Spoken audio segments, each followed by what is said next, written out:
One of my favorite events of the racing calendar coming up next week, Royal Ascot. I will be fortunate to be in attendance wearing a very different kind of hat that you can see if you're watching along on the In the Money Media YouTube channel. We're going to have lots of coverage of Royal Ascot here, inthemoneypodcast.com and the In the Money Media channel, previews of every day. But we wanted to set the stage. We wanted to talk about 10 horses we're really excited to see. And to do that, I'm going to bring in two guests who it's always such a pleasure to have on these airwaves. We have with us Vanessa Ryle and Nick Luck. I will start off with you, Vanessa, just asking you what the anticipation's like. Are you particularly keen on this year's meeting? I can't wait. No, I can't wait. The weather's going to cheer up. The forecast looks good. Fields are now coming together. I think we've got a load of clashes that we were hoping for. Few important non-runners, a little bit of a disappointment. You know, as you get there, like a couple of those international horses aren't going to make the trip and won't line up. But other than that, I'm basically just waiting in eager anticipation now. I'm going to make sure that for 5 days I look a little bit better than I currently do right now, which is this is my rough and ready look. So you always look good, Vanessa. You always look good. Also joining us, another man, I could say that about. He always looks good. You're going to get a chance to watch him plenty during the week. If you're a U.S. fan interested in following along with the Royal Ascot meeting, you can also watch it on your ADW of choice. FanDuel TV will have coverage as well. But I'm very excited. I'll be taping it to watch later because I won't be able to watch it in real time, running around there doing some TV myself for some various clients. But Nick Luck of NBC, do you have the specifics for us on where the U.S. audience can tune in? I do. I was rather hoping to look rough and ready, but I couldn't quite pull it off. I can tell you that June the 16th to 19th, Tuesday, Wednesday, Thursday, Friday, 8:30 a.m. to 1:30 p.m. Eastern, Peacock and NBC Sports Network. June the 20th, 9 a.m. to noon. That's the big show. Saturday, June 20th on NBC and Peacock, and then noon till 1:30 p.m. on Peacock. Saturday, I'll be joined by Brittany and Dylan Dreyer and Steve Kornacki. And, of course, don't forget, you'll be able to see it on FanDuel from 8:30 a.m. every day of Royal. Fantastic. Once in a while, they pick up the world feed that I participate in. The phone blows up. It's so nice. So much of the TV stuff I do isn't available here in the States. Maybe that'll happen again, too.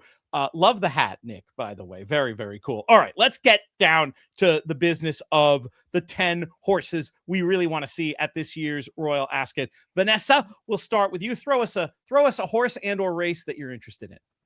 Yeah, and that is the key, by the way. These are not necessarily selections, especially not at the current prices, but more just what I'm looking forward to. And we kick off with the Queen Anne and Docklands, looking to make it back-to-back wins in the race. Loves Ascot. Everyone knows that narrative now in and around Harry Eustace's runner.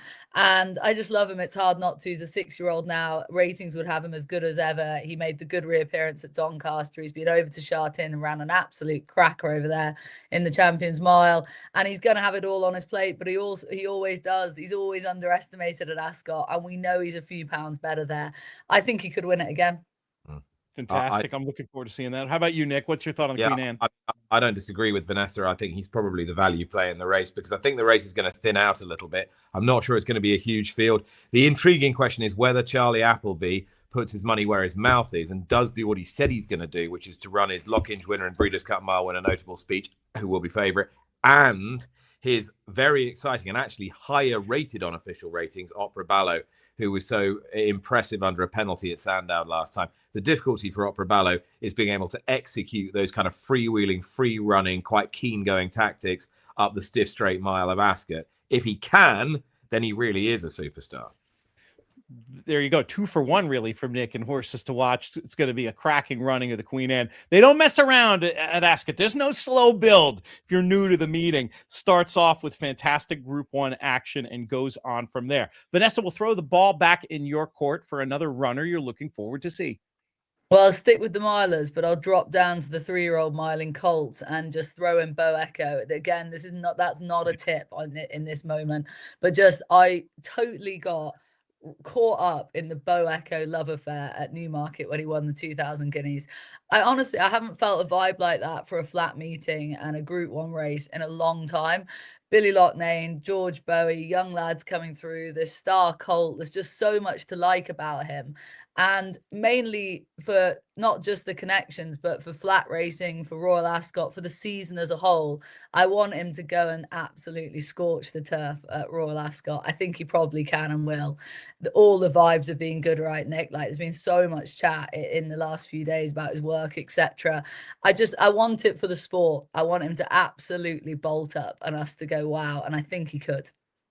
Yeah, in the modern parlance, they've lent into this whole ride and allowed everyone to enjoy it with them. Sparkling bit of work on the July course the other day. Deep field, he has to beat Gstaad again, like he did at Newmarket. He's gone on to win the Irish Guineas. He's got to beat a very exciting young horse of Charlie Appleby's called Talk of New York, who's well worth his place. He's got to beat the French Guineas winner Rayif, who's completely under the radar. I'm like Vanessa. I just hope he does. I'm happy to watch him win at the prices he's at the moment, but I'd love him to bolt up. I'm not sure if he's an official of your horses to watch, or if you want to nominate another one on the back of him, Nick. Well, I'd start on the first day, the Charles III, the King Charles III. It's weird because I love middle distance races and staying races more than I love sprints, but actually most of the horses I kind of fancy at this stage are in some of the sprint races.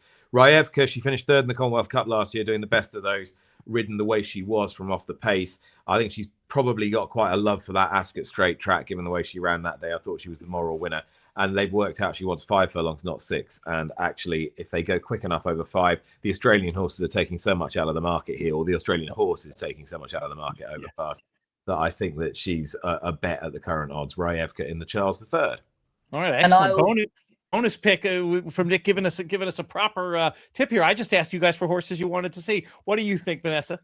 Well, I'll take Nick on with American Affair, and again going back to the theme I started, sort of horses that are looking for back-to-back wins in races. And American Affair falls into that category. Won this last year, then had the rest of the season off due to a setback, or sort of had targets and then never quite made them. Has come back this year, slow burn type situation, which is what you would expect. They're obviously working back from this race again, and just the connections factor, the Jim Goldie factor, Paul Mulrennan. I spend a lot of time interviewing those lads up in the north during the winter months, talking about horses rated in the 40s, quite literally. And so for that team to have a horse like American Affair to go to war with, look, he's not going to be the same price that he was last year, far from it. And I think it is probably deeper and tougher this year, but I'd love to see it. And yeah, he's a horse I'm really looking forward to. Sounds like one that's a pick with the heart as well as the head for you there, Vanessa. There's Nick, quite a lot of that going on, isn't there? Yeah, I'm romantic after all. Well, that's what you want, though. These are the horses we want to see. Nick, where should we go next? I'll keep trying to put a smile on your face. A couple of 2-year-olds. Night in Vegas in the Coventry Stakes. This is again. It's good. All these 2-year-old races, they're going to they'll have a massive Aidan O'Brien favourite. And he could win them all again, don't get me wrong. But horses I've just liked along the way include Night in Vegas in the Coventry for Eve Johnson-Horton, a trainer who's very good with 2-year-olds. She's had Royal Ascot 2-year-old winners aplenty, and she said this is definitely a group horse. She's not really inclined to swanify her geese, so I think Night in Vegas is we need to take note of. Obviously, Loughnane have been to the Breeze Up sales, the 2-year-old sales, and have bought an absolute glut of horses. They've bought a load of nice yearlings as well. And they've got a runner in just about every 2-year-old race. I think the best of them's probably Wild Blossom for the Queen Mary. She bolted up in a weakish race, but she did it very impressively at Carlisle. And she looks kind of just like a ready-made little pocket model. So those are 2-year-olds I'm looking forward to seeing.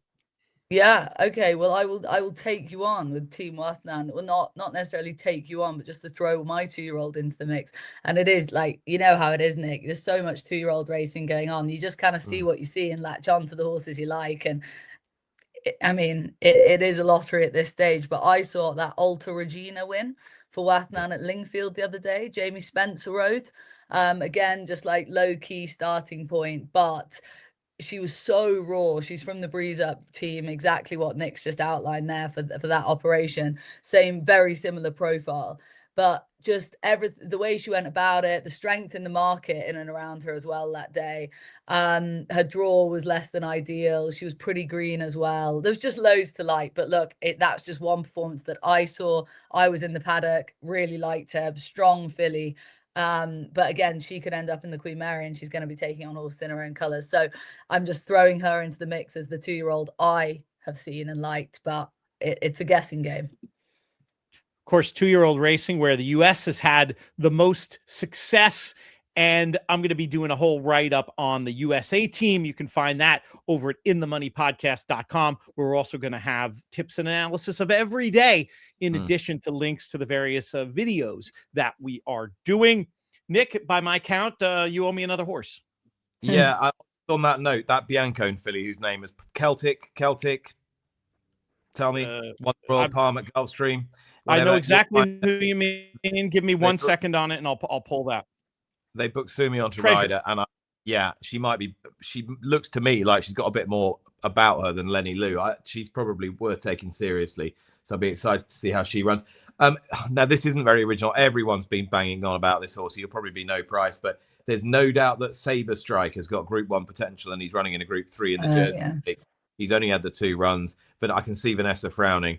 Can you though? Can you? You're not impressed with Sabre Strike? Oh, look, I just I think I feel like everyone's latching onto him, Nick. I wasn't. I'm very much wasn't aboard the Sabre Strike train at all. But I had Jamie Lynch on, friend of mine and yours, banker of the festival, banker of the meeting. He told me. This is my surprise face, just so you know. And I was really surprised. I was really surprised, and had a bit of crack with him about that. I was like, really? Your banker of the whole meeting was Sabre Strike? And he said, yeah. And then there's just been all that positive chat about him. I'm not driving this train myself, but I can see myself jumping on it so I don't get left behind, Nick. Fair enough. Yes. Yes. Celtic, okay. Well, what I'm hoping is that Sabre Strike goes and bolts up here, and then Jean Prat at Deauville. Nice. All right. I think I got the name of that horse wrong. Celtic Dispute, is that right? I got to get this. Yeah. The brain is misfiring here. I apologize. One more from you, Vanessa, if my notes are correct. Yeah, I mean, the race I'd like to put up is the Prince of Wales. Daryz taking on, Ombudsman in the main, along with others. Ombudsman, again, sticking with this theme of horses winning races in consecutive years. That's what Ombudsman is aiming to do, but he has an awful lot on his plate with Daryz. Your ARC winner has already come out twice this season and won 2 Group 1s already, including the Guineas when he started, and then the pre-Aga Khan on his next start. And there's a quote from earlier on in the season, Graffard saying that we're not working back from the Arc. My goal is to have him 100% for the Prince of Wales' stakes. Well, if Daryz is 100% for the Prince of Wales, and in Graffard we trust, they're going to have it all on their plate to beat him. I was speaking to a couple of jockeys over here in the UK and in Windsor the other day, and their opinion on Daryz was kind of like, he's not getting the credit he deserves. If he was trained over here, he's an absolute superstar of a colt. And he's not really, even though we are appreciating him, is he getting the chat he really deserves? Ombudsman has made his comeback, heavier work of it than Daryz has done so far. And I mean, you're not going to be betting against him, but that's what the betting suggests. He's a very short price, but I can't wait to see him. He falls for me into the Bow Echo category. Want to see something, wow. Yeah, and there's a very real chance, based on all that's exactly what's going to happen. Do you have one more for us, Nick, before we send it home? Yeah, poor old Calandagan. He ended last year as officially the world's best horse. He's not even the best horse in his own stable now. Yeah, Daryz versus Ombudsman, great. I totally agree with Vanessa. I'm really excited by a horse called Rahiebb in the Gold Cup. He won the Yorkshire Cup last time, second in the Ledger last year. He looks like he's got bottomless stamina. I think he might be able to avenge his Ledger defeat to Scandinavia. But the other one I think I'd give as a possible bet at the moment, I think he's still flying a little bit under the radar, is a horse Vanessa will know well called Comanche Brave, who ran in Hong Kong behind Ka Ying Rising. He was 355 to 1 that day. Mind you, the second favourite was 82 to 1. Now, he only finished about a length behind Satono Rayif, who's about a third of his price. And he came back from Hong Kong and posted a massive performance in Ireland last time. And if he builds on that just a little bit, we know he'll go on any ground. He's really tough. Stiff 6 furlongs will suit him really well. He just shouldn't be a double-figure price. And I think he's got a good chance in the QE2 Jubilee for Donica O'Brien.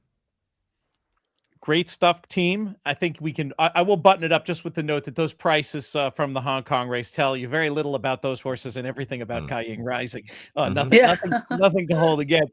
But so great to get a chance to hear your thoughts, very early thoughts on this Royal Ascot meeting. Thank you to Nick. Thank you to Vanessa. Thanks to everybody out there for watching on the In the Money Media YouTube channel. Subscribe to the channel. Drop us a comment. What race are you most looking forward to seeing? And make sure you check out Royal Ascot on the NBC family of networks.